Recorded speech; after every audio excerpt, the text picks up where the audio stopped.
is very important. Watch it from the beginning to the end. Help me share this video. Like this video. I use God beg you.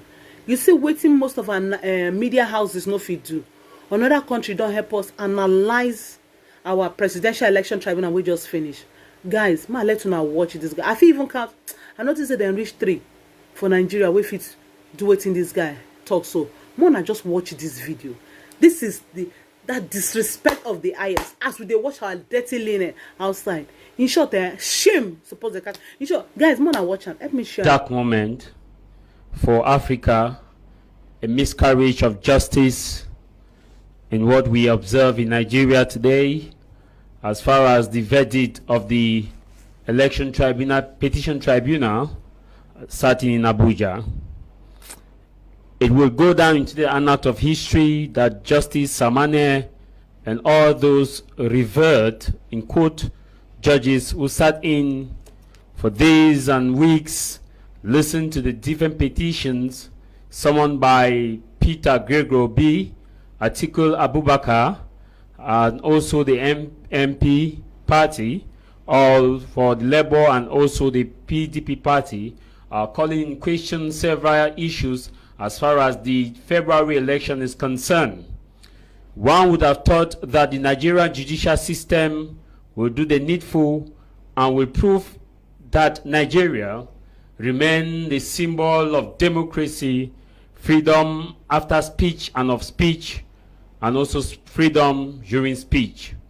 One would have also expected to see the Nigerian justice system to continue in the light of what was done in Kenya in 2017 by Chief Justice David Maraga and co. And God bless Chief Justice David Maraga. Lasha Kingsley, I'll paint the picture as it is.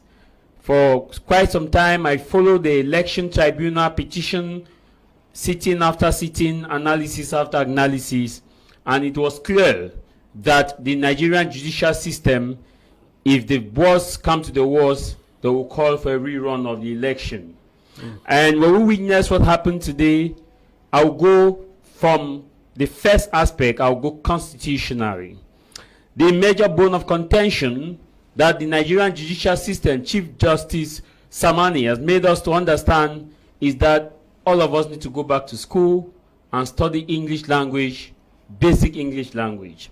What do you mean by that? Because when we look at the Nigerian Constitution, 1996, Section 134 and Section 135 of the 1996 Constitution, not the 1999 Constitution, not the 1996, the 1999 Constitution, which stipulates that a person shall deem victorious of the election after you must have won 2/3 of the total state or the state, and also and that conjunction, that's why I say they have made us to go back to school, and the federal capital and have 25% of the federal capital territory.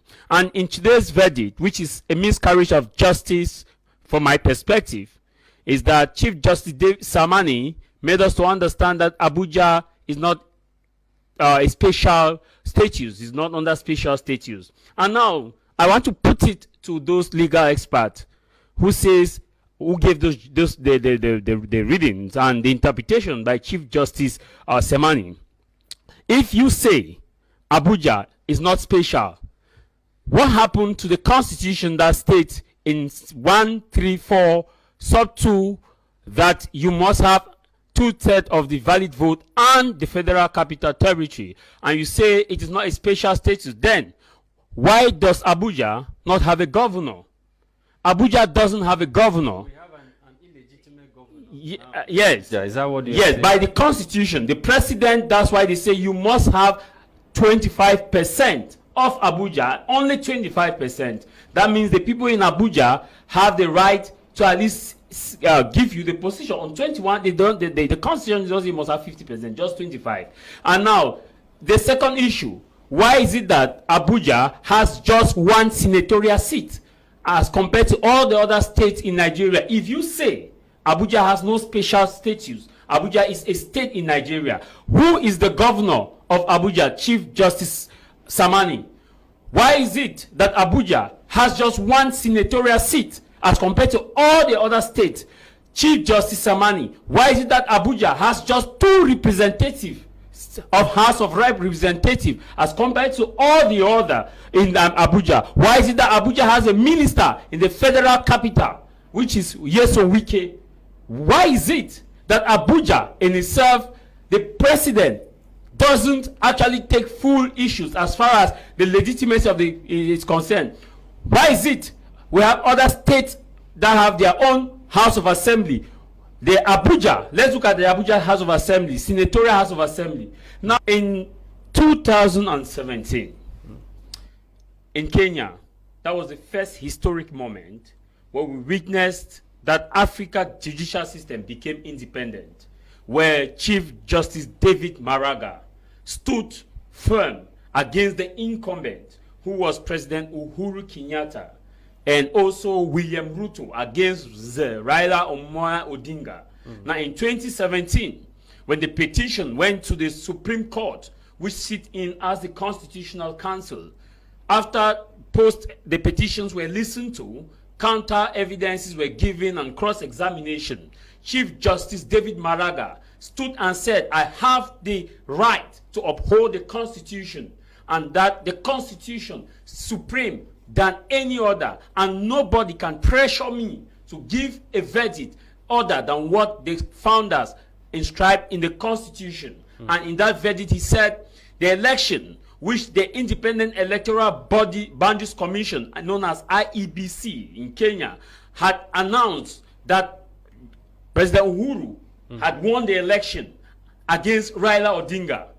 The Constitutional Council or the Supreme Court nullified the election and said the incumbent did not win following the legitimate process as prescribed by the Kenyan Constitution. And so it was cancelled. And so therefore one would have expected that the spirit of that goodwill will continue in Nigeria. That is the biggest black nation in the world, and also the biggest black economy in the world, and also the biggest democracy in court. Jarvis, the way you speak, one will have the impression that Tinubu did not win that election. Lasha Kingsley, Tinubu did not win that election in all fairness, and I'm not mixing words in my mouth.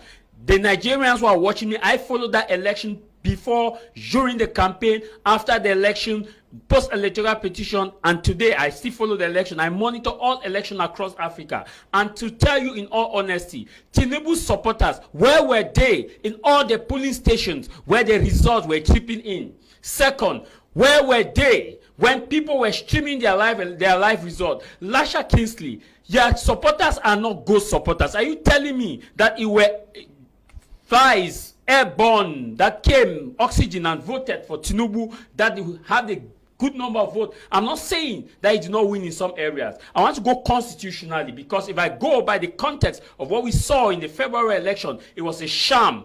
People were being beaten, people were wounded, some were killed in an attempt to cast their ballot. And in some police station they said, if you are not voting APC, caught on camera, don't vote in this polling station. It became a tribal issue where people who were of the other extradition from Southeast and those from the Igbo land were being victimized by virtue of the fact that they were supporting Peter Gregory Obi. Far from that, I want to go constitutional so that we look at it from a legal perspective. Section 134 of the Constitution of the Federal Republic of Nigeria, 1999, it states that a candidate for an election of the office of president shall be deemed to have been duly elected where there been only 2 candidates for the election. A, he has the majority of votes cast at the election, and B, he has not less than, he has not less than 1/4 of the vote cast at the election in each at least 2/3 of all states in the federation and the federal capital territory, Abuja, full stop. 2 of 134 of the Nigerian 1999 Constitution states a candidate for an election of the office of president shall be deemed to have been duly elected where, there being more than 2 candidates for the election. Sub A, in A in sub 2, he has the highest number of votes cast at the election, and he, that's B, and he has not less than 1/4 of the vote cast at the election in each of at least 2/3 of all states in the federation and the federal capital territory, and now 3 states in default of a candidate duly elected in accordance with section 2 of this section, there shall be a second election accordance with section 4 of this section, at which only candidate shall be. Let me just stop you there. Big book.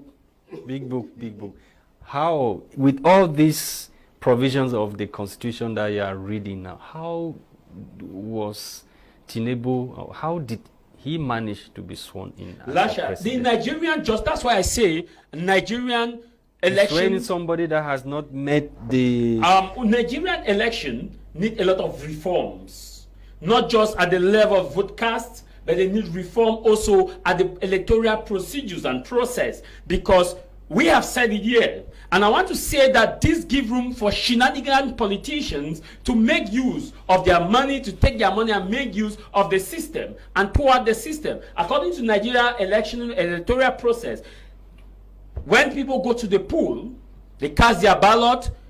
The Nigerian Independent Commission, National Independent Commission, INEC, has the mandate to declare who wins the election. After having read section 134 of the Constitution, then a president is sworn in, and election petitions continue after swearing in. So it means that the Constitution now is Bafia dance. The Constitution, that's why we say the Constitution is so, it was done in good faith that the judicial system shall be independent. But as we see, the politicians who are looting Nigerians' funds, as it's common in all African states, Cameroon is not an exemption to this. The Constitution in Nigeria ought to be supreme, whether it's meant for Bafia dance or not. They have made us to understand that they need an amendment. Because why is it that you only go and petition the election after when the person has been sworn in and take position of the executive arm? See, Ali, there was a renowned scholar in Ghanaian who said that the judicial system is not independent. And I buy with him. And I have this message to say, Lasha, before you take the mic, it's an appeal to Nigerians to understand that all hope is not lost. The lunatic may be few and claiming to own the place, but there come a time in one's political history and life that the voice of the people is in their hands and not in the offices and not in one particular station. And I have said this before, that those who are protecting these same shenanigan politicians, when these politicians will go on retirement, they will enjoy their retirement benefit. They have bulletproof cars. And when you, the police officers, when you, the military men and women, when you who stole the election and gave it in their favor, when you shall go on retirement, you shall queue along the busy street of Lagos for traffic for God knows when you shall leave that traffic. You shall queue in hospitals that are already dilapidated and probably have long term of treatment. These politicians, their children don't school in Nigeria. Their children don't go to hospital in Nigeria. We just witnessed how one was convicted in London for trafficking because the child went for treatment in UK. Their children doesn't school in Nigeria. So when you will go on retirement, you the police officers, you the military attaches, I'm not talking about the bigger military attaches, you shall be the person to feel the brunt of this bad politics. Okay.